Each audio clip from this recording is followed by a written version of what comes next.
"Take my body at me." She was ready to die, till he whispered, "No, I want all of you, alive." Asterisk Commander Dana Velka stood on the glass observation deck, high above Earth's swirling clouds. Her long, silver uniform hugged, her frame like armor, and her eyes violet and precise, scanned the world below with the detachment of a machine. She was bred this way, designed by the Valari genetic houses to be the perfect observer, free of distraction, free of desire, immune to emotional interference. Her mission was clear: study human biology, especially reproductive behavior, and determine compatibility. Nothing more, but from the moment she landed, everything began to go wrong. Her first human subject was Staff Sergeant Adam Kepler, selected not for his appearance, but for his stability. His war record, and the fact that he was alone, a low risk, a man who wouldn't form attachments, or so the data said. Adam wasn't like the others she'd watched through glass. He was rough-edged and quiet, but his silence wasn't cold. It was calm. His eyes were tired, yes, but warm. He didn't try to impress her, didn't brag. She asked permission to examine him. He shrugged and said, "Sure, knock yourself out, Doc." Then smiled. It was a small thing, a twitch of his lips, tightening around his eyes. But it unsettled her. She ran tests as protocol demanded, scanned his vitals, measured hormonal baselines, pheromone emissions. Everything was fine, better than fine. In fact, his readings were unusually strong off the Valari scale in several markers, especially in areas related to reproduction. Dana had studied hundreds of species, dissected dozens of mating rituals, categorized every known reproductive trait, from tenderness to brutality. She had seen it all until she saw him, and until she felt what she wasn't supposed to feel. When he looked at her, something shifted in her chest. A tightness, a flutter. She increased her personal field shield to block it, but it didn't help. The more she tried to distance herself, the more she found herself watching him longer than required, noting the curve of his jaw, the shape of his hands, the way his voice lowered when he spoke to her. It wasn't just attraction, it was curiosity. It's dangerous, unquantifiable. Human curiosity. Then came the accident. A power loss during a night cycle triggered emergency lockdown. She was stuck in the compound with him, the temperature dropping. Fast. No external heat fields active. His first response wasn't panic, it was her. He wrapped her in 2 thermal blankets, pressed close to keep her warm, even when she resisted. "You're freezing," he said, arms around her. "Don't be proud, be alive." She was trembling, not from the cold, their bodies pressed close. Heartbeats sinking in silence. His breath warmed her skin. She could smell him clean, natural, earthy. It's unlike anything in her archives. And in that moment, something inside her cracked. Not her programming, not her logic, her control. She asked him, voice barely above a whisper, "Why are humans so different?" He didn't answer right away, just touched her cheek gently as if she might break. "'Cause we're not made perfect," he said. "We just keep trying." After that night, her reports stopped being clinical. Her scans grew shorter. She spent more time talking to him and laughing. She'd never laughed before, not like that, not freely. The more she learned about his species, the more impossible it became to remain detached. Their touch meant something. Their desire wasn't mechanical. It was intimate, protective, devoted, and their bodies. Novalari's study had prepared her for what human anatomy could do. Not just in scale, though that certainly caught her attention, but in adaptability, intensity, tenderness. She was built to resist need, yet her own biology began responding. Her skin flushed when he spoke close. Her temperature rose when he brushed her fingers. Her sleep cycles shifted just to align with his. She tried to pull away, to complete the mission and leave. But he stopped her, not with force, just words. "You don't have to run from what you want," he said. "Not here, not with me." She stared at him, at his tired eyes, at his strong, patient hands, at the man who somehow made her feel more real than her creators ever had. And she made a choice. She didn't return to the ship. She stayed not for the mission, not for the data. For him, their bond deepened, slowly, carefully. He learned her gestures, her silences, her buried fears. She learned his scars, both visible and not. They began sleeping beside each other, not for warmth, but for peace. Touch became comfort, then need, then more. She was Valari. Bred to observe, he was human, made to feel. Together they built something new. A kind of intimacy that didn't need words, but built trust one breath at a time. And when she finally whispered, "I was never meant to love," he held her tighter and said, "Then it's about time you did." No data could have prepared her for what came next. Not the laughter, not the late nights curled together under Earth's strange stars. And not the moment months later when a small life stirred inside her, something truly impossible. A hybrid child, proof of everything her people said was incompatible. She looked at Adam, her hands trembling with awe. "What are we going to do now?" he smiled. "Whatever we want." And for the first time in her life, Commander Dana Velka believed in something bigger than duty. She believed in love. The days that followed were strange in a quiet, beautiful way. Dana had never shared her space before. Valari culture considered solitude a virtue. Isolation meant focus. But with Adam, the silence didn't feel empty. It felt full. The small quarters they stayed in, once cold and efficient now, echoed with soft conversations, quiet laughter, and the occasional clink of shared meals she'd never eaten beside someone before. Now, she found herself adjusting her plate to match his pace. Mimicking small habits without realizing it, she had begun to mirror him. That realization should have alarmed her. But it did, one evening, as Earth's sun dipped below the atmospheric shield, casting golden light through the station's portholes. She stood beside him in the shared galley. He was cooking something, the smell rich and unfamiliar made. Her stomach tightened in anticipation. Her body, which had once required strict nutrient injections, now responded to human food with surprising pleasure. Adaptation was a Valari strength. But what she was adapting to wasn't just diet, it was him. He stirred the pot, humming a soft tune. She didn't know the melody, but she liked it. "What's that sound?" she asked. "Old Earth song," he said. "Something my mom used to hum in the kitchen. Guess it stuck." He looked up at her and grinned. "Don't tell me, Valari. Don't sing." She blinked. "We don't cook or sing or hum." He laughed. "Then I'll do it enough. For both of us." She watched his hands as he plated the food. They were strong hands, not just from war, but from life. They'd healed people, carried the weight of others. And now, gently, they carried a bowl to her like it was something sacred. "This is yours," he said. She took it slowly, and for a moment, her fingers brushed his. It was a small touch, brief, but her whole body responded. Later, she sat beside him, trying the food. It was warm, spiced, textured, but it wasn't just the taste. It was the moment. No lab, no scanner, just two bodies, two stories, finding rhythm in the same room. When she looked at him, she saw more than a test subject.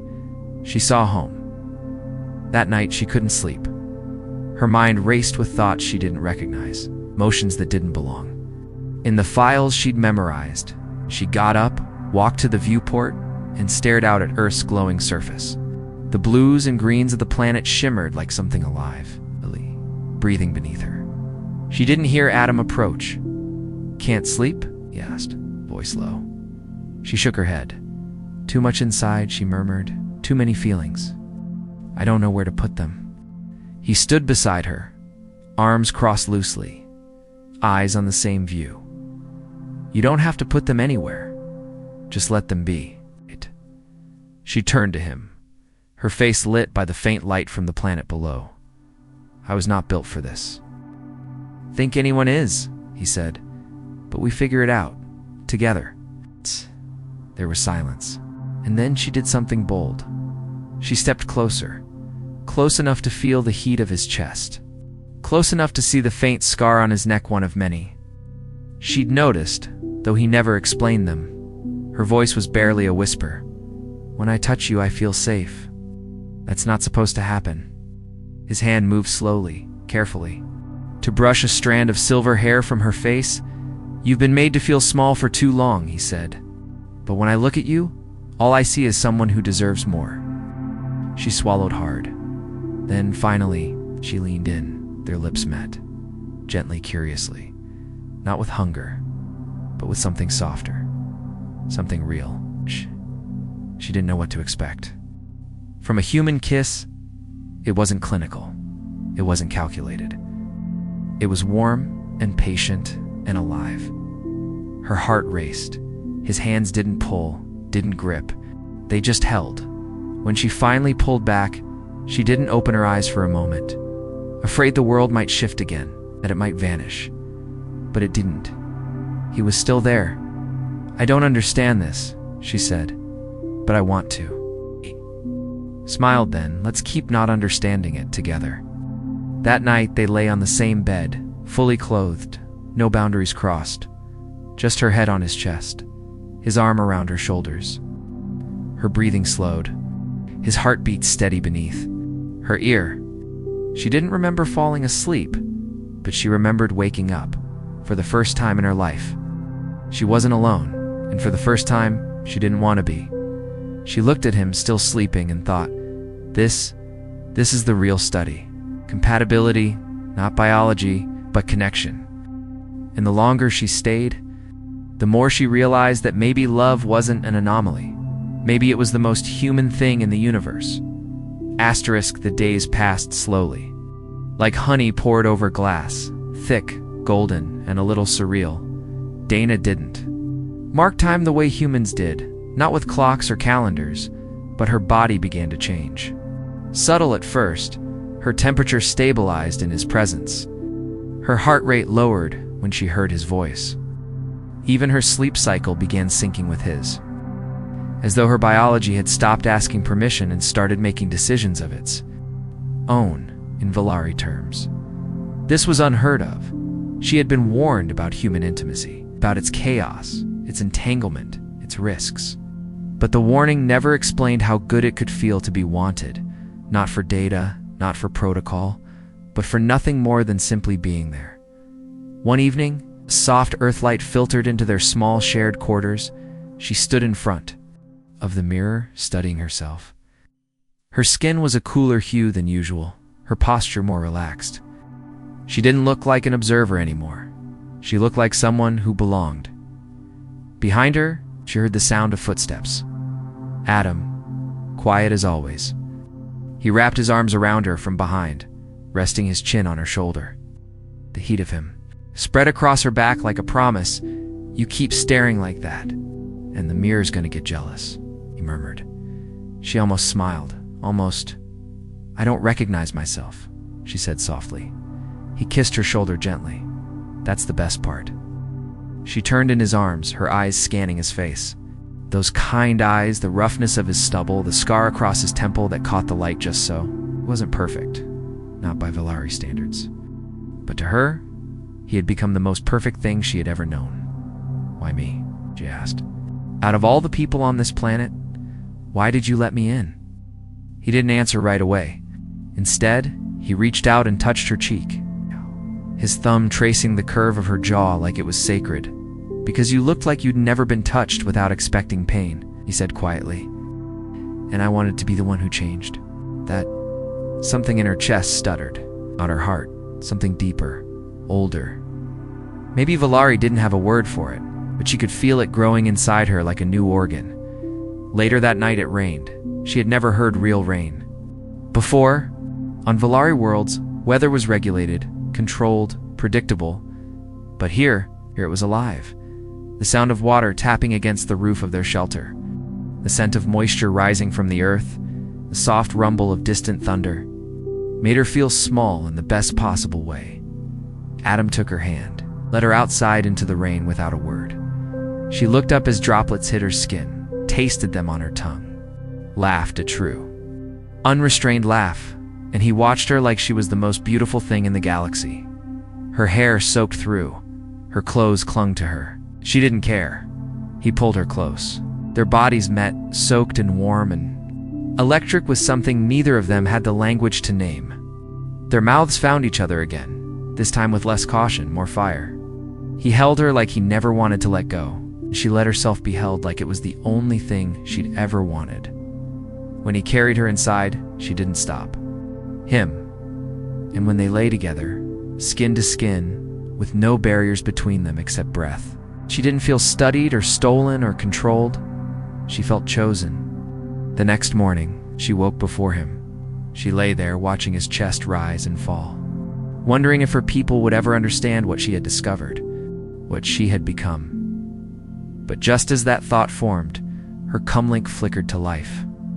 A soft buzz, then a cold voice. "Commander Velka, status report overdue. Genetic Council requires immediate response." The voice wasn't just a check-in. It was a reminder. She was still theirs, still tagged, tracked, obligated.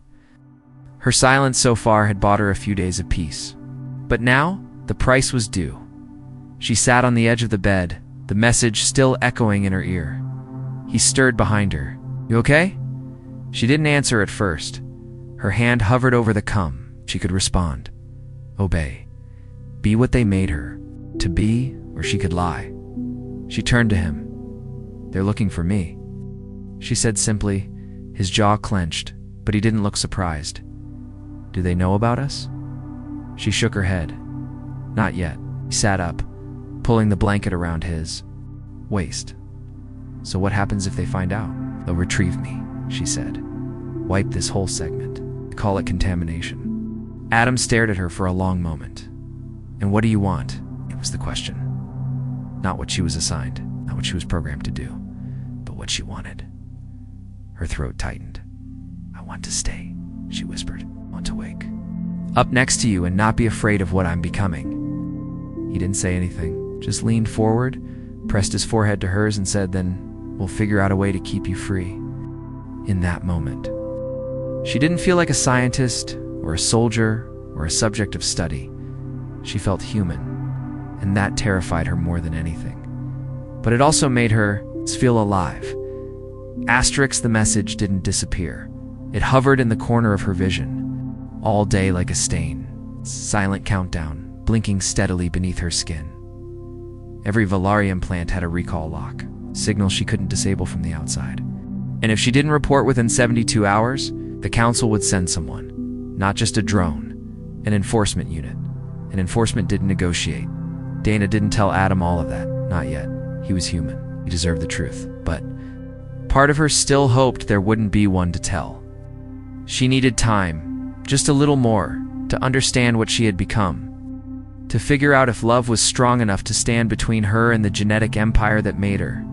She spent the afternoon helping Adam in the garden. It was a tiny patch of soil just outside the compound dome, protected by a transparent weather screen. He grew strange vegetables, crooked roots, leafy herbs, pods that burst when you touched them too hard. He claimed it helped him stay grounded. "I used to grow tomatoes as a kid," he said, brushing dirt from his hands. "They never grew."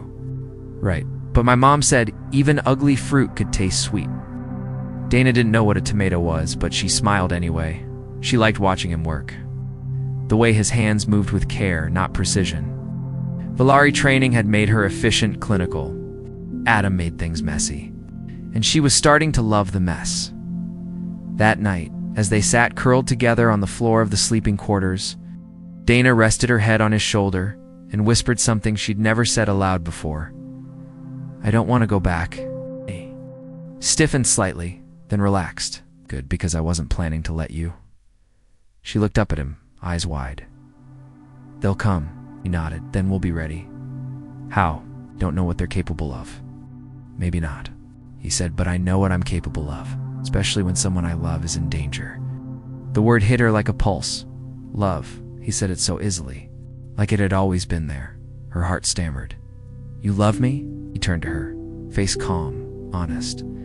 "I think I did the moment you told me your name without flinching." The rest just confirmed it. She didn't know what to say. Didn't believe in love, Not real love, not the kind that costs something. They had bonds, breeding partners, chemical pairings. But this human thing was wild and terrifying and breathtaking. She leaned in slowly, pressing her lips to his, soft at first, then deeper. There was no rush. It's just closeness, heat, a quiet surrender. When they parted, her voice trembled. "I don't know if I can give you what you deserve." He ran a hand through her hair, brushing it back from her face. "You already are." Stayed close to him that night, curled into the crook of his body, listening to his heartbeat like it was music. It calmed her more than any meditation routine she'd ever learned. But sleep didn't come easily. The next morning, temperature dropped without warning. Artificial storms weren't supposed to reach their sector, but something was wrong. The dome systems flickered. Lightning cracked in the distance. And the emergency lights kicked in. Adam rushed to the controls, fingers flying across old Terran keys. "What's happening?" she asked, wrapping a thermal shawl around her shoulders. He frowned. "A sensor ping. Someone's scanning this outpost." Her blood went cold. Council could be, he said, or worse, someone they hired. She stepped closer. "We have to go now." He looked at her. "Where?" "If they're tracking your ID, I can shut down the beacon," she said. "But I need access to the neural node beneath the old med lab." Nodded once. "Then let's do it." Corridors were dim, flickering. Dust curled around their feet as they moved. They reached the medlaban, abandoned rusting room, with half its systems covered in moss and corrosion. Dana found the console and dropped to her knees. Fingers flying across the alien interface embedded beneath her wrist. "You're sure this'll work?" he asked, standing watch. "No," she said, "but it's the only chance we've got." Sharp beep rang out. Access granted. She bit her lip and initiated a white protocol on her neural tag. It wasn't standard, it wasn't safe, but she wasn't standard anymore. She was something else now. Someone else. The console sparked once. Then the signal flatlined. Her body sagged forward, breath escaping in a low gasp. "Dana?" Adam knelt beside her instantly, hand on her back. "I'm okay," she whispered, "just dizzy." "You disconnected it?" he asked. She nodded. "I'm off the grid. For the first time since I was born." He held her face in his hands. "That's freedom." "No," she said. "You are." They kissed again, not out of passion, but relief. They had hours, maybe a day. But for now, they were free. Back at the shelter, Dana sat at the edge of their bed, holding a small metallic object in her palm, the final fragment of her tracking band. She looked at it, then out the window, where Adam was standing in the soft golden light of a setting sun, wind brushing through his hair. She wasn't Valari anymore, not truly. And what she had inside her now, warmth, memory, touch, hope, none of that belonged to the Genetic Council. It belonged to him. She smiled softly, and for the first time, it reached her eyes. Whatever happened next, they would face it together. Asterisk the night after she severed the beacon. Something changed in Dinan, not in her body. Though her senses had never felt sharper, but in her spirit, she was no longer connected to the Valari hivenet. No more quiet whispers in her head. No more schedules or pulse checks or biometric updates. For the first time in her life, she couldn't hear the chorus of genetic overseers telling her what she was, who she should be, what she should feel. There was only silence now, and then Adam's heartbeat. They spent the evening curled on the soft floor of their shared quarters, not speaking much, just existing, her head on his shoulder, his fingers tracing slow circles on her arm. The kind of touch that didn't ask for anything, that just was. She had never known how powerful that could be.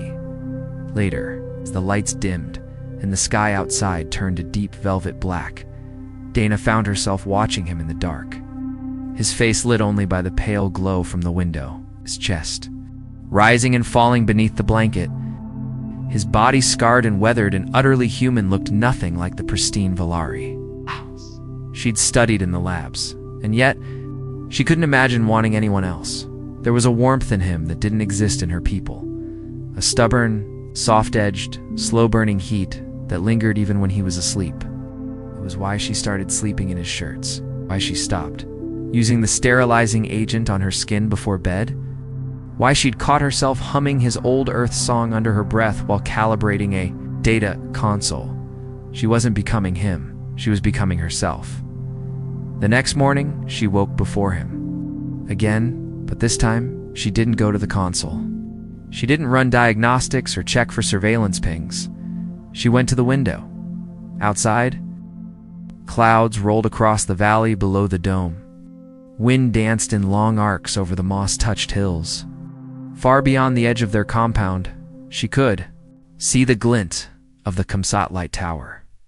Disabled, for now, not dead.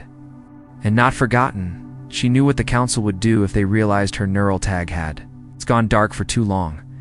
They'd send a retrieval ship. Valari protocols allowed only one outcome for Rogue.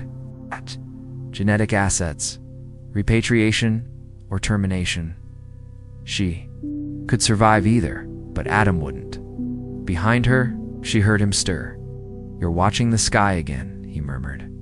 She turned, sat up, rubbing sleep from his eyes, that crooked smile pulling at the corner of his mouth. She loved that smile. It wasn't perfect. "It was real, I'm thinking," she said. He reached out and took her hand, tugged her gently back under the blanket beside him. "Don't think yet. Just stay." He rested. She rested against him, their legs tangled, her head tucked beneath his chin. She listened to his breath, to the way it deepened when she didn't pull away. After a long pause, she whispered, "They'll come. I know I won't let them hurt you." He turned to her. "Dana, not afraid." B. He cupped her cheek with one hand. "I'm not afraid of dying. I'm afraid of you disappearing." Her throat tightened. He didn't say things to manipulate. He didn't play with emotion like the Valari diplomats. His words were simple, unpolished, but they struck like truth. She pressed her forehead to his. "I don't want to be someone they send back in a body bag, and don't be. You make it sound easy? Loving you is easy," he said. "The rest, we'll figure it out." They kissed again, slower this time, not rushed. Burning, just soft, steady connection, like language, like trust. They spent the day preparing. She uploaded decoy code to the CUM tower. Built fake signal trails, backdated logs. They used old Valari biometrics from one of her early missions to craft a digital ghost. A version of her that had supposedly left orbit 3 days ago. It wasn't flawless, but it was just good enough. To delay them, that night they celebrated, not with music or lights or fancy food. Just with each other, he cooked against pice root stew with rehydrated bread. She told him about the Valari temple gardens, where plants grew in floating orbs of light, suspended between wind fields. He told her about the first time he broke, his arm jumping off a rooftop trying to impress a girl. They laughed more than they cried. She didn't tell him. Not yet, about the faint signs she'd noticed in her own body, the hormone shifts, the subtle molecular alignment. The nausea she'd passed off as fatigue. She didn't want to give him hope until she was sure. But deep inside, under the careful conditioning and the data overlays and the precision genetics, she felt it life. New life. Not engineered, not ordered, but made the old way, the human way. Later, as they lay together in the quiet, her palm resting over her lower belly, she whispered into the dark, "I think something's happening." Adam turned his head. "What do you mean?" She looked at him. Her voice was barely audible. "I think I'm changing inside." He blinked. "Is it bad?" "No," she said. "Different." And in his eyes, she saw it. The understanding. The realization, not fear. It's not panic. Just wonder. He reached out and covered her hand with his. "You're not alone," he said. And she believed him because for the first time in her life, she didn't feel like an experiment. She felt like a person. Partner, and maybe, just maybe, a mother. Asterisk, the days that followed blurred into something warm and quiet. Dana had stopped keeping track of time. Not because it wasn't important, but because for the first time in her life, the ticking of a schedule didn't control her every move. She and Adam lived in slow, deliberate moments now. Shared tasks, shared laughter, shared silence. But under all of it, something new had taken root inside her. At first, she didn't believe it. Her body wasn't supposed to be capable of conception without libido compatibility protocols. Her species had been engineered for precision, not surprises. And yet, here she was, standing in the small bathroom of their shelter, staring at a handheld medical scanner, blinking as its soft blue light confirmed the impossible. Life effusion is half him, half her. The child of a war-scarred human and a genetically controlled alien. Her knees weakened, and she had to sit down for a moment. She didn't breathe. Then she did. And it felt right. She didn't tell Adam that morning. Not yet. She wasn't hiding it. Not really. She was holding it, cradling it inside her heart, before she handed it to the man who had given her something she'd never thought she'd have a future instead. She joined him in the garden, where he was elbowed deep in soil. Grumbling to himself about a stubborn root cluster, he looked up when he saw her. "Morning," he said, wiping dirt across his forearm like it was nothing. "Your face has mud on it," she said with a soft smile. He grinned. "Good, that means I'm doing it right." She watched him. The man who made her laugh, who never asked her to change, who held her when her hands shook at night and never treated her like something broken. She walked toward, stopped, and before she could stop herself, she bent down and kissed him, dirt and all. His brows lifted. "Not that I'm complaining, but what was that for?" "For being real," she whispered. "For not being a dream." He touched her cheek with those calloused fingers she'd grown to love. "You're the dream. I'm just the guy who got lucky." She almost told him right then, but the words caught in her throat. She decided she wanted to do it right, not just blurt it out. Not with danger creeping closer every day. Not with the sky above still scanning, still watching. She wanted to give him the moment he deserved. That night, she cooked badly. Asterisk, the stew was too thick. The herbs were mismatched. But when she set the bowl in front of him, Adam didn't blink. He took one bite, then another, swallowed. "This is the best thing I've ever eaten," he said, completely deadpan. "You're lying," she said. "I'm trying to survive," he said, coughing into his napkin. But in a loving way. She laughed hard, the kind of laugh that left her breathless. When they sat together afterward, watching the stars drift past the edge of the dome, she finally gathered the courage. "I need to tell you something." He didn't turn to her, just listened. "I didn't think it could happen. My people said it was impossible, that our genes weren't compatible. Your biology was too aggressive, too unpredictable." Adam looked at her now. His smile faded not from fear, but from attention, from that steady way he always listened when she spoke from the center of herself.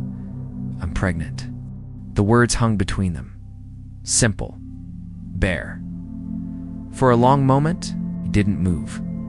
Then he blinked. Once, twice, and stood. She thought maybe she'd made a mistake. Maybe he would panic. Maybe he would ask questions she couldn't answer. Instead, he crossed the space between them, knelt in front of her, and pressed his forehead gently to her stomach. "Hey there," he whispered. "We weren't expecting you, but we're glad you showed up anyway." Her breath hitched. He looked up at her. "You're sure?" She nodded. "I ran it twice. It's real. I don't know how. But it's happening." He sat beside her, his arms sliding around her waist. Then came the fear. "Dana," he said, "if the council finds out, a hybrid child, it's not just a breach, that's a threat to their entire structure. They won't let it exist." "I know," she whispered. "We need to leave." She hesitated. "Leave where?" "I have a place," he said. "An old mining station, long abandoned, off-grid. No beacon, no trace. We can disappear." She studied him. "You've had an escape plan." He smiled, but it didn't quite reach his eyes. "Since the day I met you." That night they packed quietly, efficiently. No panic, just purpose. Dana gathered the nutrient compounds she'd developed. Adam sealed the emergency medical kits. They loaded the shuttle, the one hidden beneath the foliage outside the dome, and made sure the ignition sequence was scrubbed clean of any registered biometric tags. They didn't speak much. Words didn't matter now, only the heartbeat. Beneath her palm, only the man who stood beside her, ready to leave everything behind for the child they hadn't planned for, but already loved. When they launched, the sky was clear. No pursuit, no signal spikes, just the slow hiss of atmosphere parting around them as the shuttle climbed into orbit. Below them, Earth faded. Above them, stars waited. Dana didn't look back. She looked forward at Adam, seated beside her, hand resting on her knee, at the console readout that blinked, trajectory locked, destination unknown, and at her own reflection in the side panel. Not a soldier, not a subject, not even a Valari anymore, just a woman, in love, carrying the future, and daring, for once, to believe they might make it. Asterisk, the mining station was older than either of them expected. Cold metal walls groaned with age, and the air filtration units wheezed like they hadn't been touched in decades. But it was isolated, silent, hidden behind layers of cosmic dust and orbital debris. The perfect place to disappear. They docked the shuttle just before the station's orbit shifted into shadow. The moment the airlock hissed open, Dana stepped into the dark corridor and felt something strange. Not fear, not excitement. Something deeper. Peace. This place wasn't home. Not yet, but it could be. Adam flicked on his torch and led the way through the outer hall, checking for hazards like it was second nature. What he'd once told her that he'd learned how to clear buildings before he learned how to shave. There was always something heartbreaking in the way he said things like that, casually, without regret, as if he didn't even realize how much it had cost him. But here, for the first time, he didn't move like a soldier. He moved like a builder. A man trying to carve safety out of ruin. They found a habitat ring still intact. Oxygen scrubbers were weak, but repairable. The hydroponics bay was dry, but seeds from Earth and a few Valari nutrient cultures could bring it back. There was even a small observatory dome, its glass long unpolished, but untouched by breach. By the second day, they had power. By the third, warmth. By the end of the first week, Dana laughed again. It didn't sound like her old laugh, precise and polite. It sounded human. Adam had turned part of the cargo bay into a living space. The mattress was thin, the blankets stitched from old jumpers and cargo rags, but she never slept better in her life. One night, curled under those mismatched blankets, her body heavy with the early weight of pregnancy, she turned to him and said, "I think I love you more now than I did before we ran." He smiled, eyes already half closed. "Why?" "Because you didn't flinch." He opened one eye. "Was I supposed to?" "Yes," she said. "Most people would." He pulled her close. "I'm not most people. I'm yours." And she believed him. Weeks passed in a rhythm of simplicity. They grew food, recycled water, built shelves, read old Earth books stored in Adam's databanks. Dana became fascinated with ancient human poetry, not for the structure, but for the sciences. Longing. The way humans could say so much with so little, their child grew. She could feel it. Deeper each day, and then one afternoon, while tending to the basil sprouts in the hydroponic cradle, Dana paused. Her hand dropped to her belly. She felt it movement. She gasped, not in fear, but awe. When Adam came in, still wiping grease from his hands, she didn't say a word. She just took his hand and placed it where hers had been. It kicked. His mouth opened slightly, then closed. He just stared at her. And then quietly, without theatrics, he cried. Not loudly, not broken. Just 2 tears, sliding down cheeks too rough for anything that gentle. They stood there like that. His hand on her belly, her fingers in his hair, the basil blooming quietly behind them, like life refusing to stop growing. The threat, of course, never fully disappeared. Every few days, Dana checked long-range scanners for Valari signals. She found one once, faint, weeks away, drifting through deep space, on what looked like a passive sweep, but it didn't change anything. She didn't run. She didn't hide. She looked at Adam and said, "If they come, they'll see what we built." He said, "They can try to take it, but I won't let them." She believed that. 2. Not because he was a soldier, because he was hers, and she was his. Months passed. Their child was born in a quiet room with dim lights, a makeshift bed in Adam's, hand in hers. The labor was long. Her body, though evolved, wasn't prepared for something so organic, so real. But she made it. They made it. When she first held the child, a soft, violet-skinned, dark-haired, wide-eyed miracle, she didn't feel pride or relief. She felt belonging. A soft noise broke the silence, not a cry, but a coo, gentle, exploratory, like the baby wasn't afraid of the world, like it trusted it. And Dana thought, maybe that's what we really made. Not just a life, but a future that isn't afraid to exist.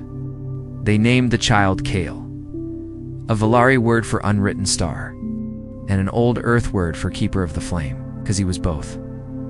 A week later, Adam found Dana standing in the observatory. She was holding Kale against her chest, humming something softly, the same tune he'd once sung while cooking. He wrapped his arms around her from behind. "You look like someone who's finally stopped running," he said. Smiled. "That's because I have." They stood in silence, watching the stars. She looked down at Kale, who stared up at her with curious, unblinking eyes. "He doesn't know who he's supposed to be," she whispered. "He gets to decide." Adam kissed the side of her neck. "So did you." Dana closed her eyes. For a long time, she had been designed, controlled, defined by rules and systems and the sharp edges of her own perfection. But here, in a forgotten station on the edge of nowhere, holding a child that shouldn't have been possible, and standing beside a man who loved her before she believed she could be loved, she had become something entirely her own.